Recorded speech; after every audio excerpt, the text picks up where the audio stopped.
Eight Cousins by Louisa May Alcott. Chapter 22. Something to Do.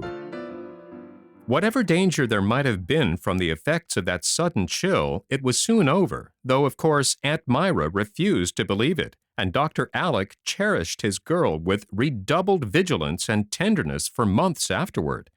Rose quite enjoyed being sick, because as soon as the pain ended, the fun began, and for a week or two she led the life of a little princess, secluded in the bower, while everyone served, amused, and watched over her in the most delightful manner.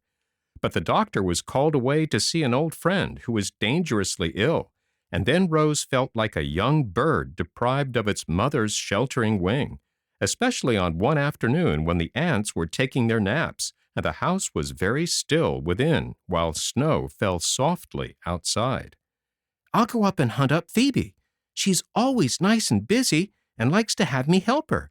If Dolly's out of the way, we can make caramels and surprise the boys when they come," Rose said to herself as she threw down her book and felt ready for society of some sort. She took the precaution to peep through the slide before she entered the kitchen, for Dolly allowed no messing when she was around. But the coast was clear, and no one but Phebe appeared, sitting at the table with her head on her arms, apparently asleep. Rose was just about to wake her with a boo when she lifted her head, dried her wet eyes with her blue apron, and fell to work with a resolute face on something she was evidently much interested in. Rose could not make out what it was, and her curiosity was greatly excited, for Phebe was writing with a sputtering pen on some bits of brown paper, apparently copying something from a little book. "I must know what the dear thing is about, and why she cried, and then set her lips tight and went to work with all her might," thought Rose, forgetting all about the caramels, and going round to the door, she entered the kitchen, saying pleasantly, "Phebe, I want something to do. Can't you let me help you about anything, or shall I be in the way?" "Oh, dear, no, miss. I always love to have you round when things are tidy. What would you like to do?" answered Phebe, opening a drawer as if about to sweep her own affairs out of sight.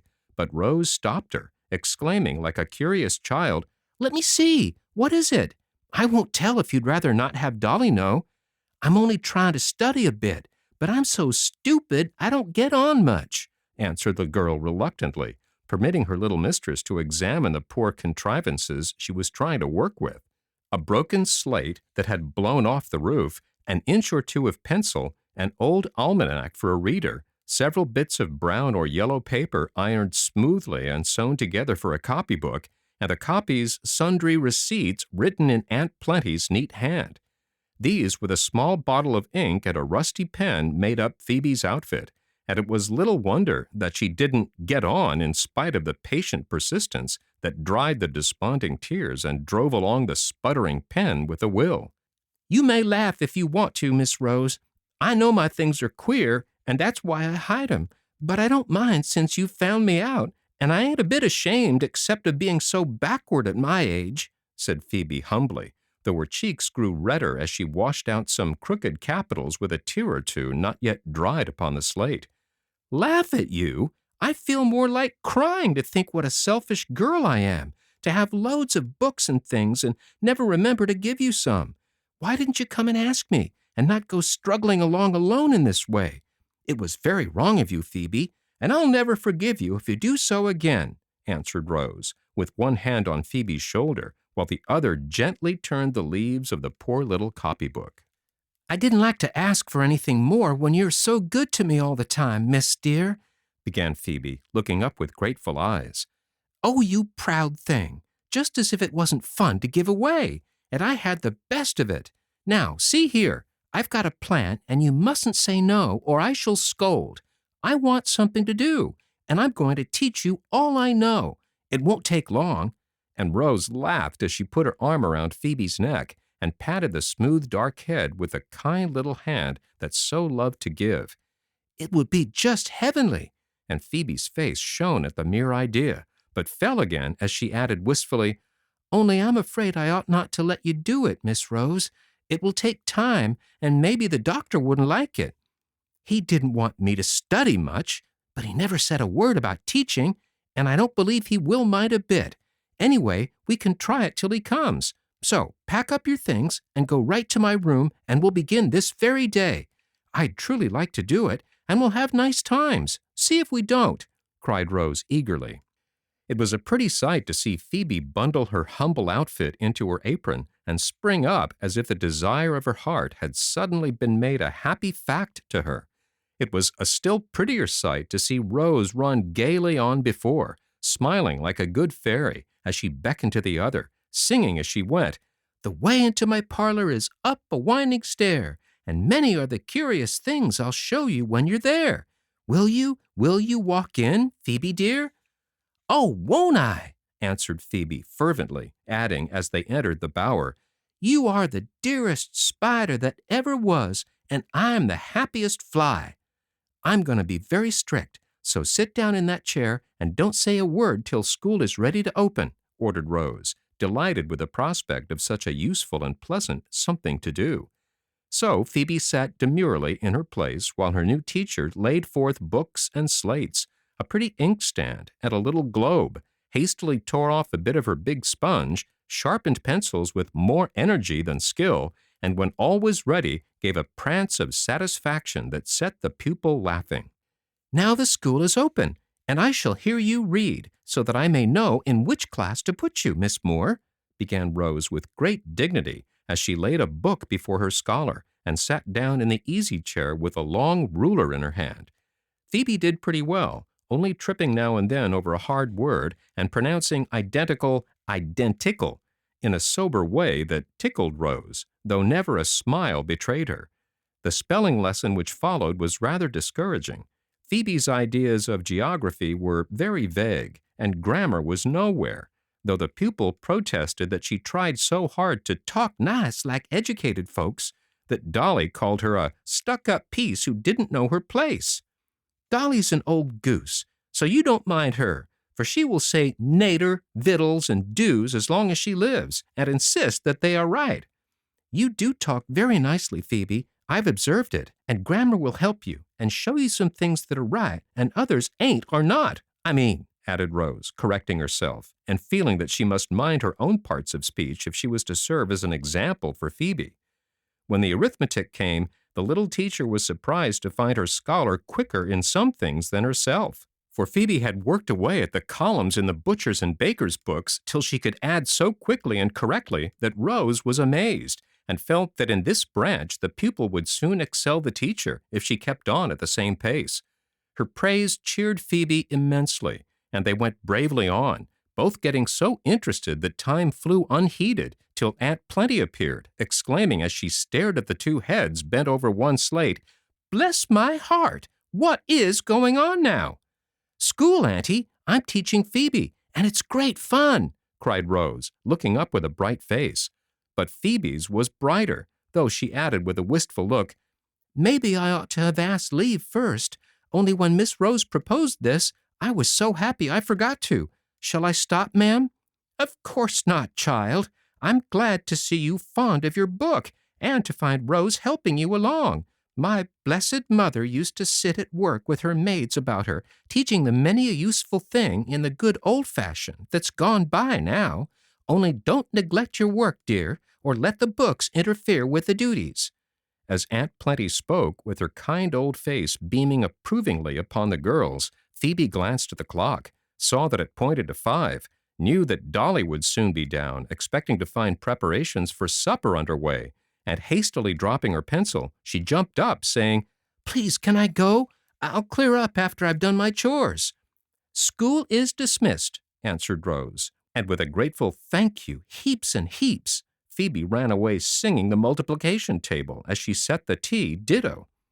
That was the way it began, and for a week the class of 1 went on with great pleasure and profit to all concerned, for the pupil proved a bright one, and came to her lessons as to a feast, while the young teacher did her best to be worthy the high opinion held of her, for Phebe firmly believed that Miss Rose knew everything in the way of learning. Of course, the lads found out what was going on, and chaffed the girls about the seminary, as they called the new enterprise, but they thought it a good thing on the whole, kindly offered to give lessons in Greek and Latin gratis, and decided among themselves that, Rose was a little trump to give the Phebe bird such a capital boost. Rose herself had some doubts as to how it would strike her uncle, and concocted a wheedlesome speech which should at once convince him that it was the most useful, wholesome, and delightful plan ever devised. But she got no chance to deliver her address, for Dr. Alec came upon her so unexpectedly that it went out of her head entirely. She was sitting on the floor in the library, poring over a big book laid open in her lap, and knew nothing of the long-desired arrival till two large warm hands met under her chin and gently turned her head back, so that someone could kiss her heartily on either cheek, while a fatherly voice said half-reproachfully, "Why is my girl brooding over a dusty encyclopedia when she ought to be running to meet the old gentleman who wouldn't get on another minute without her?" Oh, Uncle, I'm so glad and so sorry. Why didn't you let us know what time you'd be here, or call out the minute you came? Haven't I been homesick for you? And now I'm so happy you've come back, I could hug your dear old curly head off, cried Rose, as the encyclopedia went down with a bang, and she up with a spring that carried her into Dr. Alec's arms, to be kept there in the sort of embrace a man gives to the dearest creature the world holds for him. Presently he was in his easy-chair with Rose upon his knees, smiling up in his face and talking as fast as her tongue could go, while he watched her with an expression of supreme content as he stroked the smooth round cheek, or held the little hand in his, rejoicing to see how rosy was the one, how plump and strong the other. Have you had a good time? Did you save the poor lady? Aren't you glad to be home again with your girl to torment you? Yes to all those questions. Now, tell me what you've been at, little sinner. Auntie Plan says you want to consult me about some new and remarkable project which you have dared to start in my absence. She didn't tell you, I hope. Not a word more, except that you were rather doubtful how I'd take it, and so wanted to fess yourself and get round me as you always try to do, though you don't often succeed. Now then, own up and take the consequences. So Rose told about her school in her pretty earnest way, dwelling on Phoebe's hunger for knowledge and the delight it was to help her, adding with a wise nod, "And it helps me too, Uncle, for she's so quick and eager I have to do my best, or she will get ahead of me in some things. Today now she had the word cotton in a lesson and asked all about it, and I was ashamed to find I really knew so little that I could only say it was a plant that grew down in the South in a kind of pod and was made into cloth. That's what I was reading up when you came, and tomorrow I shall tell her all about it, and indigo too. So you see it teaches me also, and is as good as a general review of what I've learned, in a pleasanter way than going over it alone." You artful little baggage. That's the way you expect to get round me, is it? That's not studying, I suppose. No, sir, it's teaching. And please, I like it much better than having a good time by myself. Besides, I adopted Phoebe and promised to be a sister to her, so I'm bound to keep my word, am I not? Answered Rose, looking both anxious and resolute as she waited for her sentence. Dr. Alec was evidently already won, for Rose had described the old slate and brown paper copybook with pathetic effect, and the excellent man had not only decided to send Phoebe to school long before the story was done, but reproached himself for forgetting his duty to one little girl in his love for another. So when Rose tried to look meek and failed utterly, he laughed and pinched her cheek, and answered in that genial way which adds such warmth and grace to any favor. "I haven't the slightest objection in the world. In fact, I was beginning to think I might let you go at your books again, moderately, since you are so well, and this is an excellent way to try your powers. Phoebe is a brave, bright lass, and shall have a fair chance in the world, if we can give it to her, so that if she ever finds her friends, they need not be ashamed of her." "I think she's found some already," began Rose eagerly. "Hey, what? Has anyone turned up since I've been gone?" asked Dr. Alec quickly, for it was a firm belief in the family that Phoebe would prove to be somebody sooner or later.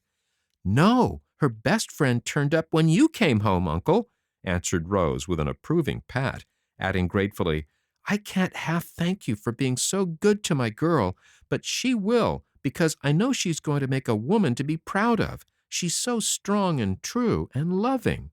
Bless your dear heart. I haven't begun to do anything yet. More shame to me. But I'm going at it now, and as soon as she gets on a bit, she shall go to school as long as she likes. How will that do for a beginning? It will be just heavenly, as Phoebe says, for it is the wish of her life to get lots of schooling, and she will be too happy when I tell her. May I, please? It will be so lovely to see the dear thing open her big eyes and clap her hands at the splendid news. No one shall have a finger in this nice little pie. You shall do it all yourself. Only don't go too fast or make too many castles in the air, my dear, for time and patience must go into this pie of ours if it's to turn out well. Yes, Uncle, only when it is opened won't the birds begin to sing? Laughed Rose, taking a turn about the room as a vent for the joyful emotions that made her eyes shine. All of a sudden she stopped and asked soberly, If Phoebe goes to school, who will do her work? I'm willing if I can. Come here and I'll tell you a secret. Dolly's bones are getting so troublesome and her dear old temper so bad that the aunts have decided to pension her off and let her go and live with her daughter, who has married very well. I saw her this week, and she'd like to have her mother come, so in the spring we shall have a grand change and get a new cook and chamber girl, if any can be found to suit our honored relatives. Oh, me! How can I ever get on without Phoebe? Couldn't she stay just so I could see her? I'd pay her board rather than have her go. I'm so fond of her. How Dr. Alec laughed at that proposal, and how satisfied Rose was when he explained that Phoebe was still to be her maid, with no duties except such as she could easily perform between school hours. She's a proud creature, for all her humble ways, and even from us would not take a favor if she did not earn it somewhere. So this arrangement makes it all square and comfortable, you see, and she will pay for the schooling by curling these Goldilocks a dozen times a day if you let her. Your plans are always so wise and kind. That's why they work so well, I suppose, and why people let you do what you like with them. I really don't see how other girls get along without an Uncle Alec, answered Rose with a sigh of pity for those who had missed so great a blessing. When Phoebe was told the splendid news, she did not stand on her head with rapture, as Charlie prophesied she would, but she took it quietly, because it was such a happy thing she had no words, big and beautiful enough to thank them in, she said. But every hour of her day was brightened by this granted wish, and dedicated to the service of those who gave it. Her heart was so full of content that it overflowed in music, and a sweet voice singing all about the house gave thanks so blithely that no other words were needed. Her willing feet were never tired of taking steps for those who had smoothed her way. Her skillful hands were always busy in some labor of love for them, and on the face, fast growing in comeliness, there was an almost womanly expression of devotion, which proved how well Phoebe had already learned one of life's great lessons, gratitude.